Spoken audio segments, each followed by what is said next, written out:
अस्सलाम वालेकुम दोस्तों, क्या हाल चाल है। उम्मीद करता हूँ कि अल्लाह के फजल व करम से ठीक हो गए। कैसर मिर्ज़ा की खिदमत में हाजिर है।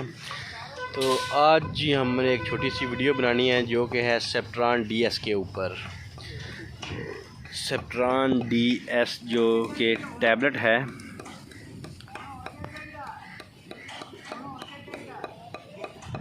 तो इसकी बनाने की क्या वजह बनी अभी हम आपको बताते हैं। ये चीज़ भी ये जी सेप्ट्रान DS, सॉरी उल्टा हो गया रैपर। तो ये हमारे साथ हैं जनाब फैज़ान भाई और गुलाम भाई। ये जनाब इसका पाउडर बना रहे हैं।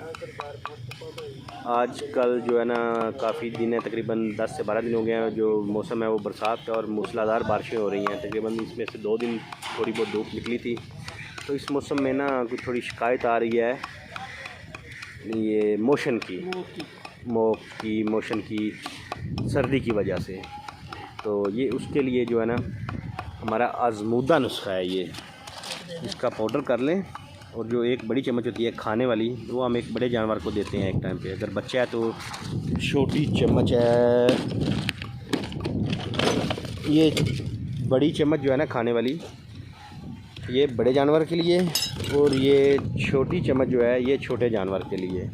इसको बिल्कुल ऊपर तक आपने फुल नहीं कर लेना, ये नॉर्मल जो एक चम्मच के ऊपर पाउडर आ जाए वो। और बड़ा शानदार रिज़ल्ट है जनाब इस चीज़ का मोशन के लिए। तो ये अभी थोड़ी देर पहले एक भाई की सॉरी व्हाट्सएप पे मैसेज आया था कि ये मसला चल रहा है हमारे साथ। तो फिर उनको भी हमने यही बताया है, तो हमने सोचा कि आप सबके साथ भी शेयर करें। ये हमारा आज़मूदा जो है ना नुस्खा है। हमारे साथ में भी 3-4 जानवर हैं जिनके साथ ये मसला आ रहा है, तो हम खुद ये यूज़ कर रहे हैं।